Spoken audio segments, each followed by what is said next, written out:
Everyone talks about budgeting, investing, and side hustles as the keys to wealth. But what if I told you that none of these matter if you're fighting against an invisible force that's been shaping your financial decisions since you were 7 years old? You've probably heard this before. Work harder, save more, invest smarter. The formula seems simple enough, yet here you are, maybe years into following financial advice, wondering why you keep hitting the same walls. Why does saving feel like deprivation? Why do you sabotage yourself just when things start going well? Why does having money sometimes feel wrong? The truth is uncomfortable. Your financial destiny isn't determined by spreadsheets or investment portfolios. It's controlled by a silent program running in the background of your mind, installed before you could even tie your shoes, and reinforced every single day by patterns you can't see. Think about it. You know what you should do with money. You've read the books, listened to the podcasts, maybe even hired a financial advisor. But when it comes to actually doing it, something stops you. That something isn't laziness or lack of willpower. It's something much deeper and more powerful. Your subconscious mind holds beliefs about money that were formed when you were a child, absorbing every conversation, every stress-filled silence, every argument about bills that happened around the kitchen table. These beliefs don't live in your logical brain, where you can reason with them. They live in your emotional brain, where they trigger automatic responses faster than you can think. Here's what's really happening. While you're consciously trying to build wealth, your unconscious mind is working overtime to keep you exactly where it thinks you belong. It's not trying to hurt you, it's trying to protect you from what it learned was dangerous or shameful about money when you were too young to question those lessons. Maybe you learned that rich people are greedy, so your mind keeps you poor to keep you good. Maybe you learned that money causes problems, so your mind gets rid of it before it can cause trouble. Maybe you learned that you don't deserve nice things, so your mind ensures you never have enough to truly enjoy them. This is why traditional financial advice often fails. It's trying to change your behavior without addressing the emotional foundation that drives that behavior. It's like trying to steer a car while someone else controls the engine. Research shows that 95% of our financial decisions are made by our subconscious mind. That means only 5% of your money choices come from your rational, planning brain. The rest? Pure emotional programming from childhood. But here's where it gets even more complex. These patterns don't just live in you. They run through entire family lines, like invisible threads connecting generations. You might notice that your family has the same relationship with money that your grandparents did. The same fears, the same limitations, the same ways of thinking about what's possible. This isn't coincidence, it's transmission. Families pass down financial trauma just as surely as they pass down eye color. The Great Depression didn't just affect one generation, it created money scripts that echo through families decades later. The immigrant experience of scarcity doesn't disappear when circumstances improve. It lives on in the nervous system, creating a perpetual state of financial anxiety even when there's enough. Here's the first technique that can begin to change this pattern. I call it reality anchoring, and it works by helping you distinguish between past emotional programming and present actual circumstances. When you feel financial anxiety or notice yourself making a money decision from fear, pause and ask yourself 3 questions. What am I actually afraid of right now? Is this fear based on my current reality or my childhood memories? What would I choose if I trusted that I'm capable of handling whatever comes? This isn't about positive thinking or pretending everything is fine. It's about separating your emotional history from your present capabilities. Because the truth is, you're not 7 years old anymore, listening to worried conversations about money you couldn't understand. You're an adult with skills, resources, and options that child never had. The beautiful thing about our brains is that they can change.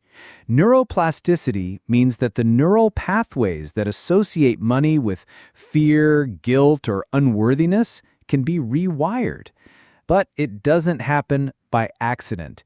It requires intentional, consistent practice of new thoughts and behaviors. Most people try to change their financial habits by forcing themselves to act differently. But lasting change happens when you change the beliefs that drive the actions. When you heal the emotional relationship with money, the practical behaviors follow naturally. Think about someone you know who seems naturally good with money. They're not constantly fighting themselves to save or invest.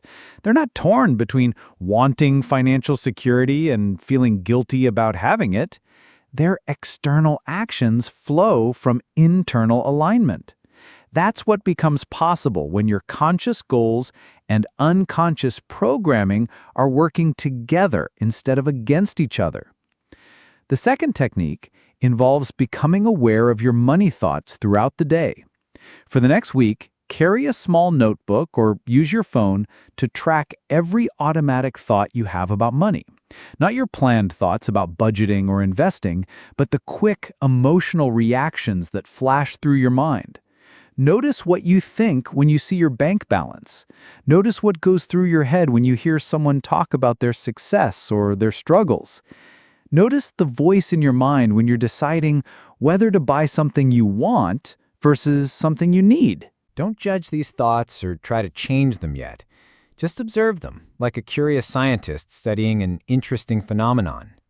You're gathering data about your internal financial programming. What you'll probably discover is that many of these thoughts aren't even yours. They're your mother's voice, worried about spending too much, your father's frustration about never having enough, your grandmother's fear that good times never last. They've been running your financial life from the shadows, and now you're finally turning on the lights. The Stoic philosophers understood something profound about wealth that modern financial advice often misses. They distinguished between what they called preferred indifference and true goods. Money, they argued, is a preferred indifferent. It's better to have it than not have it, but it's not what determines your well-being or your worth as a person. True security, according to this ancient wisdom, comes from developing your capabilities, nurturing your relationships, maintaining your health, and cultivating your character. These are the things that can't be taken from you by market crashes or economic downturns. They're the foundation that makes financial wealth meaningful rather than just a number in an account.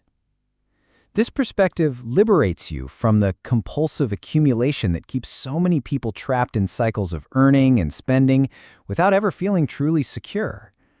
When you know that your well-being doesn't depend entirely on your net worth, you can make financial decisions from wisdom rather than fear.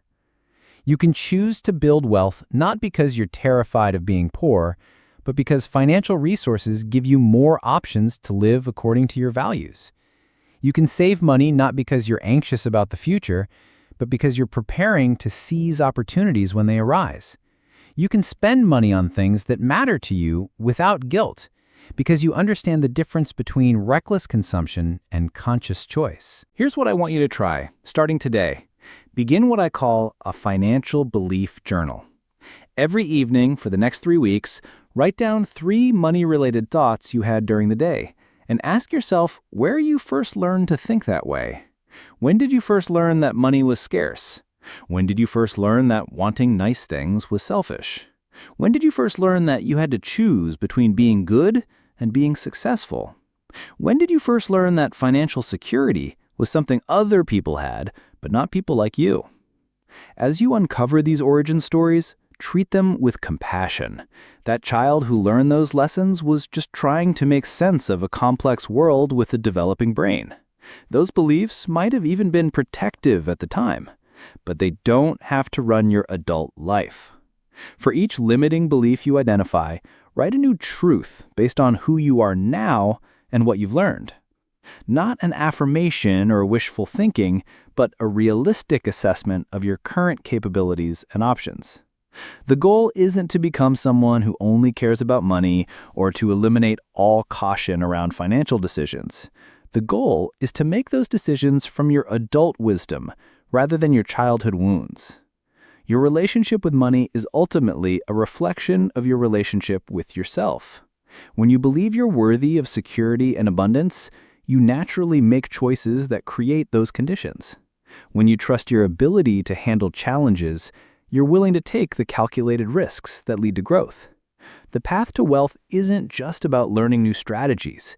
It's about healing the parts of you that don't believe you deserve to succeed, and empowering the parts of you that know you're capable of more than you've been allowing yourself to experience. The ancient Stoic philosopher Seneca wrote something that applies perfectly here.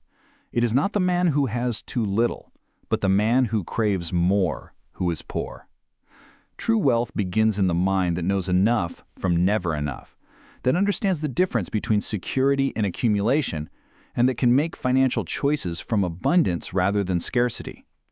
So here's my question for you. What would become possible in your financial life if you stopped fighting against invisible programs and started working with the incredible power of your unconscious mind? What would you choose if you truly believed you were worthy of the wealth you're trying to create? Your financial future is waiting for you to rewrite the script that's been running your life. And that rewriting begins the moment you decide that your childhood programming doesn't get to determine your adult possibilities.